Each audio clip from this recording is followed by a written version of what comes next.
Otep à tous, bien-aimés frères et sœurs. L'OTAN révèle ses faiblesses.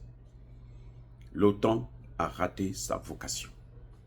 L'OTAN n'a jamais été une organisation de défense.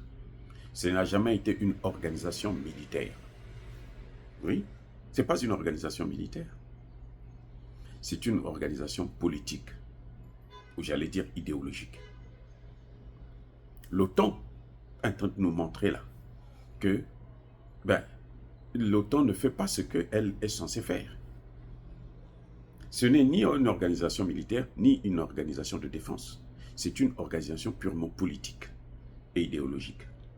N'oubliez pas que l'OTAN a été créée pour contrer le pacte de Varsovie. Ils n'ont jamais fait la guerre, ils se sont jamais battus. C'est ce qu'on appelle, c'est pour ça qu'on appelle ça la guerre froide. Vous êtes en guerre, mais vous n'utilisez pas les armes. Vous n'utilisez pas les militaires sur le terrain. Oui, à certains moments, ils ont fait des guerres par procuration, comme l'OTAN continue à le faire dans le monde entier. On le voit avec l'Ukraine, c'est une guerre par procuration. Mais, en fait, ce n'est pas la vocation de l'OTAN. C'est pour ça qu'ils ont échoué en Ukraine.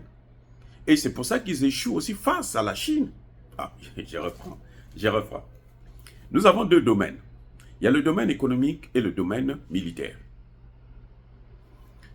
L'OTAN c'est une organisation dissuasive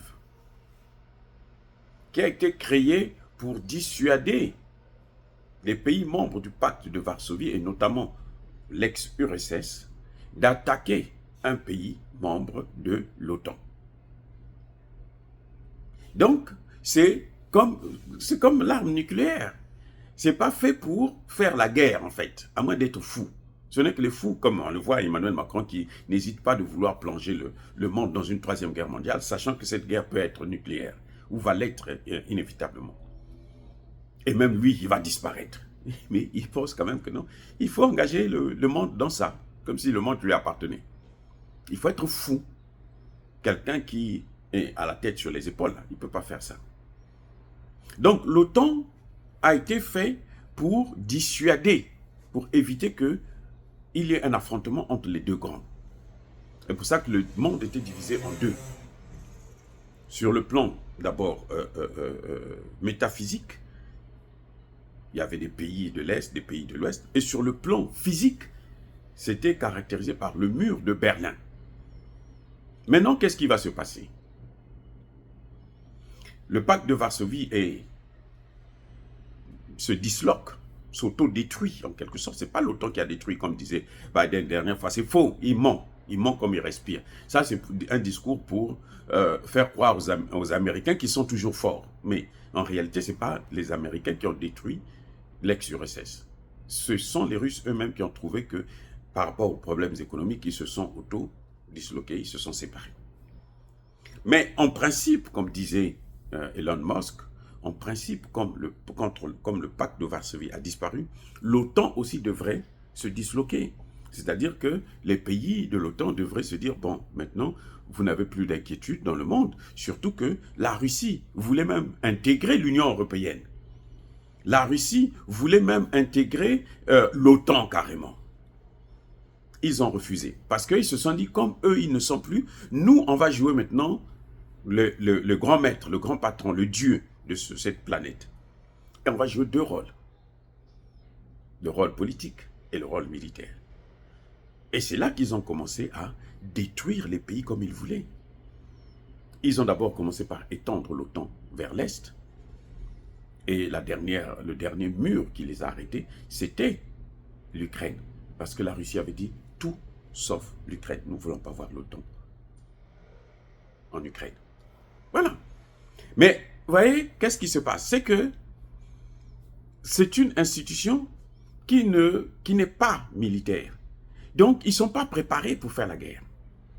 C'est à peine, là, il y a quelques jours, en ce moment, qu'ils sont en train de faire des exercices avec 90 000 soldats. Vous croyez que 90 000 soldats, ils peuvent faire la guerre contre la Russie, la Chine, la Corée du Nord, l'Inde? Soyons sérieux. Ça, mais vraiment, soyons sérieux. L'Iran, la Turquie, soyons sérieux.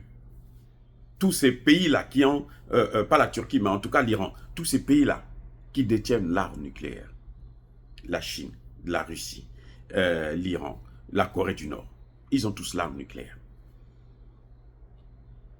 Et vous pensez qu'eux, ils peuvent faire la guerre.